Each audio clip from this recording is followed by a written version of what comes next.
BJP के विरोधियों सावधान हो जाओ, क्योंकि अगर बीजेपी का विरोध करोगे, अगर उसके नेता के खिलाफ में अगर बोलोगे, तब तुम्हें घर में घुसकर मारा जाएगा। और भाजपा वालों ने कांग्रेस के प्रदेश कार्यालय में घुसकर मार लाठी मार सोटा से मुंह कान फाड़ दिया है, थकूच दिया गया है। और बताया जा रहा कि कांग्रेसी नेताओं को बवासीर नामक खतरनाक बीमारी हो गई है। और इसका कारण बताया जा रहा कि जिस प्रकार से दरभंगा के कार्यक्रम में, जिसमें तेजस्वी यादव एवं राहुल गांधी भी शामिल होने वाले थे, उसी मंच से आदरणीय प्रधानमंत्री जी की मृत माता जी को गंदी गाली दी जाती है।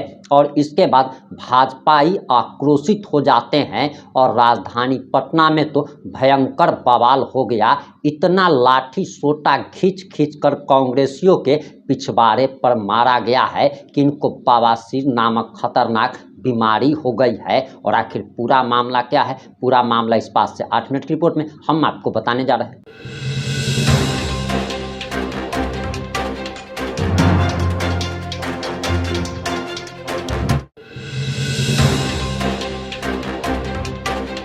नमस्कार, मैं प्रिंस कुमार सिंह और आप देख रहे हैं पॉजिटिव इंडिया। अगर अभी तक आपने चैनल को सब्सक्राइब नहीं किया है तो खबरों से अपडेट रहने के लिए कृपया चैनल को सब्सक्राइब कर लीजिए। और जो लोग ऑलरेडी कर चुके हैं उन तमाम लोग को सहृदय धन्यवाद। अब वापस आते हैं अपनी खबर पर। और ऐसा लगता है कि भाजपा नेताओं एवं कार्यकर्ताओं ने प्रधानमंत्री की उस बात को सीरियसली ले लिया है, जिसमें प्रधानमंत्री जी ने साफ तौर पर कहा था कि दुश्मन के घर में घुसकर मारेंगे। ये लोग भाजपाई, ये लोग कांग्रेसी दफ्तर में घुसकर मारते हैं, वहीं आदरणीय प्रधानमंत्री जी पाकिस्तान को घर में घुसकर मारते हैं। और हमको लगता है कि भाजपा नेताओं ने कांग्रेस दफ्तर को पाकिस्तान समझ लिया था। वैसे कांग्रेस का पाकिस्तान और चीन से पुराना नाता है, क्योंकि इनके ही बड़े नेता ने पाकिस्तान का निर्माण करवाया था। तो वही बात हो गई कि कांग्रेसियों को पाकिस्तानी समझ करके जिस प्रकार से थपूस दिया गया है, जिसका इलाज तो डॉक्टर बवासीर वाले भी नहीं कर पाएंगे। अब ये वीडियो भी जरा आप देख लीजिए।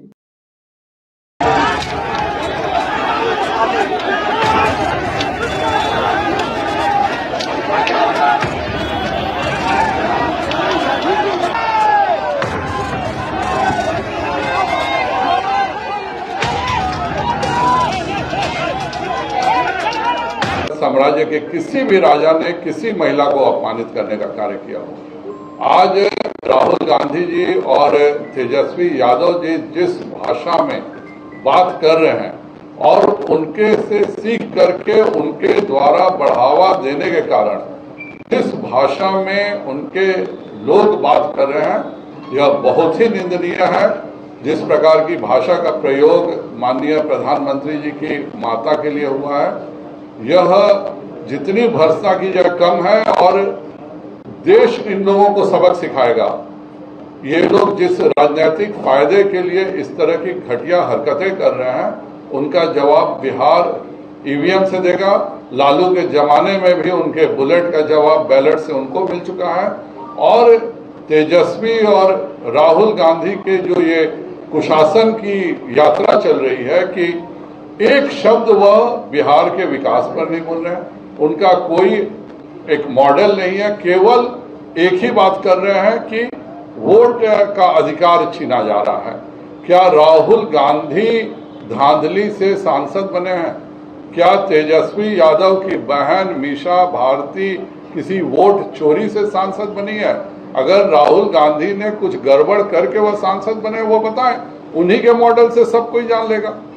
सही बात यह है कि जनता की इच्छाओं का अपमान करना कांग्रेस अपनी बपौती समझता है। और इसके कारण आज कांग्रेस विनाश के गर्त पर है। बेटियों का धर्म पूछकर पतियों को मारा गया, उसके बारे में कोई शब्द नहीं बोले थे। बहुत बाद में देश में बदनामी हुई तो भागे भागे गए। SIR पर हमने बहुत बात की है। ये जो दोनों राजकुमार घूम रहे हैं, इतना झूठ बोलेंगे।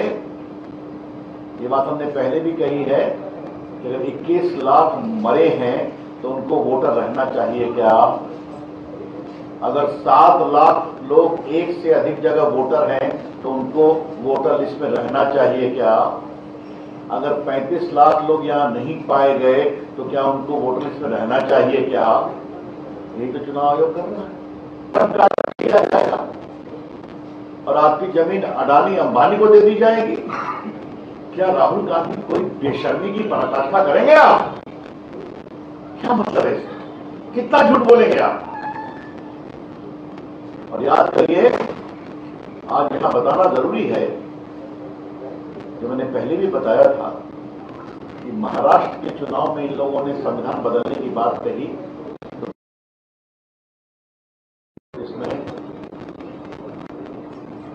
समाजवादी पार्टी को हमसे अधिक सीट आई उत्तर प्रदेश में। एक बार जनता को सच्चाई मालूम हो गई तो हरियाणा हारे, महाराष्ट्र हारे, दिल्ली हारे, अब बिहार भी हारेंगे। अब क्या क्या कह रहे हैं? 14 से ही लोग वोट की चोरी करके जीत रहे हैं। राहुल गांधी जी बिहार और देश के मतदाताओं का अपमान करना बंद करिए। Please stop insulting the voters of India and Bihar. और इस बार बिहार में आपको पूरा जवाब मिलेगा। मित्रों, जहां तक मुझे मालूम है, आज जो लाठी खाए हैं तो हमारे ओबीसी से प्रदेश अध्यक्ष के बलराम मंडल जी को ईंट पत्थर से मारा गया। मुकेश पटेल जी महामंत्री ओबीसी को सिर पर ईंट से मारा गया।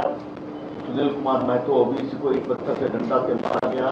शिवशंकर प्रसाद, अनिल शर्मा ओबीसी, बाकी मुकेश यादव, अजय कुमार, जितेंद्र सिंह, अरविंद यादव। एफआईआर फाइल हुआ है। पुलिस कार्रवाई करे, ऐसी हमारी अपेक्षा होगी। हम विरोध करने बैठे।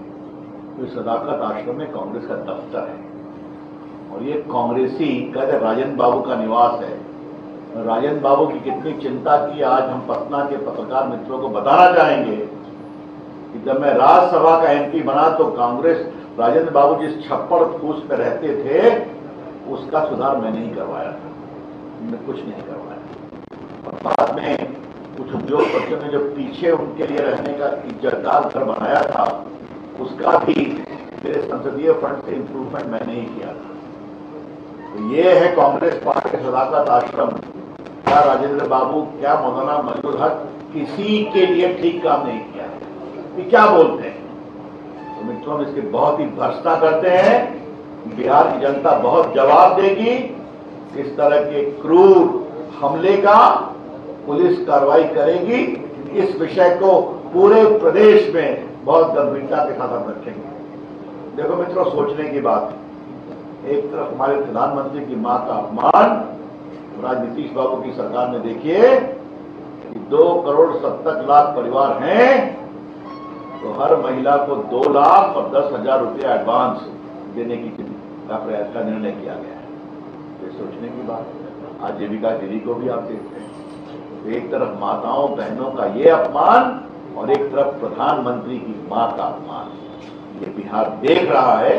आपने भाजपाई नेताओं को सुन लिया होगा कि किस तरीके से इन्होंने बड़ा और गंभीर आरोप लगाते हुए साफ तौर पर कहा कि प्रधानमंत्री जी को गाली दी गई है। वहीं आपको बताते चले कि राहुल गांधी भी सामने आ गए हैं और उन्होंने साफ तौर पर कह दिया है कि जिन लोगों ने कांग्रेस कार्यालय में घुसकर कांग्रेसी नेताओं के पिछवाड़े लाल किए हैं उन सबको माफ़ नहीं किया जाएगा, बख्शा नहीं जाएगा, बदला लिया जाएगा। और राहुल गांधी ने बदला लेने का ऐलान कर दिया है। अब लोग कह रहे हैं कि राहुल गांधी जी बदला बाद में लीजिएगा, आप ऑलरेडी 57 साल के हो गए हैं, कृपया आप शादी कर लीजिए। शादी करना आपकी फर्स्ट प्रायोरिटी होनी चाहिए। बदला उदला आप बाद में लेते रहिएगा और बदला उदला आपसे लिया नहीं जाएगा, क्योंकि आपकी खानदानी आदत है कि आज तक आप लोगों ने बदला लिया ही नहीं।